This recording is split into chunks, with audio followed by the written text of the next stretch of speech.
નશાના રવાડેથી દૂર કરવા માટે સુરત પોલીસ દ્વારા એક અભિયાન શરૂ કરવામાં આવ્યું છે। ત્યારે કહી શકાય કે સુરતના અલગ અલગ વિસ્તારમાં પોલીસ દ્વારા જે દરોડાની કામગીરી કરવામાં આવી છે, ત્યારે સુરતનો આ સ્ટોર જે નવમંગલમમાં આવેલો છે, અહીંયા હુક્કાઓ અલગ અલગ છે। ત્યારે કહી શકાય કે અહીંયાથી મોટા પ્રમાણમાં ગોગો પેપર મળી આવ્યા છે। હું દ્રશ્ય બતાવવાનો પ્રયાસ કરીશ કે આ ગોગો પેપર છે, બિલકુલ આ લઈ જવામાં આવી રહ્યો છે। અધિકારી બહાર છે, આપણે એમની સાથે વાત કરીશું।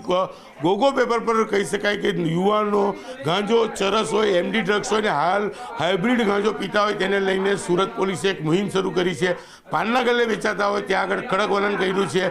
બ્લિંકિટ જેવી જે ઓનલાઈન સ્ટેજ છે કે ત્યાં આગળ નથી વેચાતું, ત્યારે કહી શકાય કે હવે આ એક દુકાનમાં ચેકિંગ દરમિયાન મળ્યું છે। અધિકારી અહીંયા છે, આપણે એમની સાથે વાત કરવાનો પ્રયાસ કરીશું। નકુમ સાહેબ, શું કહેશો? ચેકિંગ દરમિયાન ગોગો પેપર મળ્યા? ચેકિંગ દરમિયાન ખાલી હુક્કા પણ મળી આવે છે, બીજી ચિલ્લમો પણ મળી છે, ગોગો પેપર મળી આવે છે, તમામ વસ્તુઓ જે છે મળી આવે છે।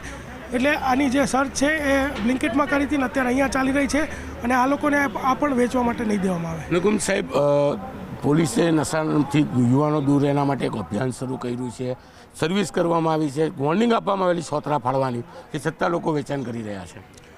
વેચાણ કરી રહ્યા છે તો એ લોકોની સખતમાં સખત સર્વિસ કરવામાં આવશે અને આ લોકોનું વેચાણ છે એ બંધ કરી દેવામાં આવશે।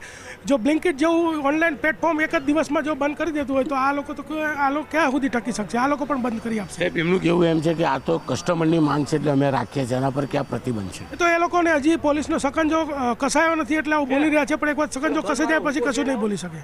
બિલકુલ કહી શકાય કે પોલીસની સર્વિસ હવે આ લોકોને બતાવશે કે યુવાનોને નશાના રવાડે કેમ ચડાવાય, કારણ કે દ્રશ્ય જોઈ શકાય છે કે જે પ્રકારે અહીંયા તમામ વસ્તુનું વેચાણ થતું હતું।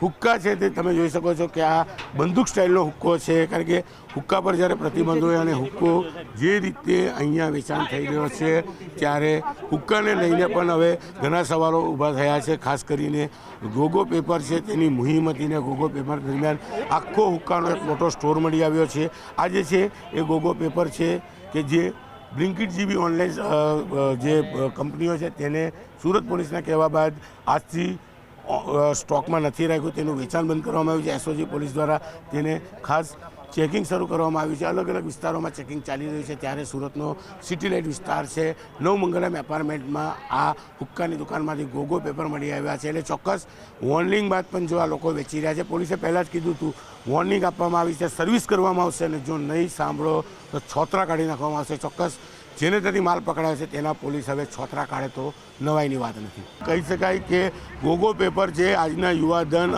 ગાંજો હોય, ચરસ હોય, એમડી ડ્રગ્સ હોય કે પછી હાઇબ્રિડ ગાંજો કે જેનું ચલણ વધ્યું છે તે પીવા માટે વાપરતા હતા। પાનના ગલ્લા ઉપર તો પોલીસે એક મુહિમ કરી બંધ કરાવી દીધું છે, પણ ઓનલાઈન ગઈકાલ સુધી વેચાતું હતું। આજ સવારથી જ બ્લિંકિટ ઉપર આ વેચાવાનું બંધ થયું છે, પણ કહી શકાય કે અહીંયા ઓનલાઈન ડિલિવરી 24 કલાક લોકો મંગાવી શકતા હતા। એટલે કે લોકો નશાનો કારોબાર બંધ થાય, લોકો નશાના રવાડે ચડતા અટકે, તેને લઈને સુરત પોલીસે એક આ મુહિમ શરૂ કરી છે અને સુરત એસઓજી પોલીસ બ્લિંકિટના જેટલા ગોડાઉન છે ત્યાં તમામ જગ્યા પર મોટા ઉપાડે સર્ચની કામગીરી શરૂ કરી છે। અને જો આ કાગળ મળશે, ત્યાં પેપર મળશે તો કહી શકાય કે જે મેનેજરો છે તેમના ઉપર કાયદેસરની કાર્યવાહી પણ કરવામાં આવશે। આજનું યુવાધન નશાના રવાડે ચડ્યું છે, ત્યારે નશાનો કારોબાર પર સુરતે લગામ લગાવી છે, પણ જે યુવાનો ગાંજો છે, કહી શકાય હાઇબ્રિડ ગાંજો છે પીવા માટે જે કાગળ વપરાય છે ગોગો પેપર, તેનું વેચાણ બંધ કરવા માટેનો પ્રયાસ ચાલી રહ્યો છે। ત્યારે દ્રશ્ય જોઈ શકાય છે કે બ્લિંકિટના આ ગોડાઉન છે કે જ્યાં ઓનલાઈન અત્યાર સુધી તમામ વસ્તુ વેચાતી હતી,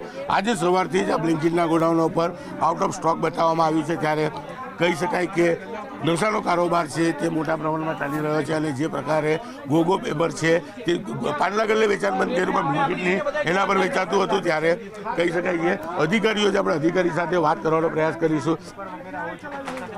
બિલકુલ રાજદીપ નકુમ સાહેબથી આપણે સીધી વાત કરીએ।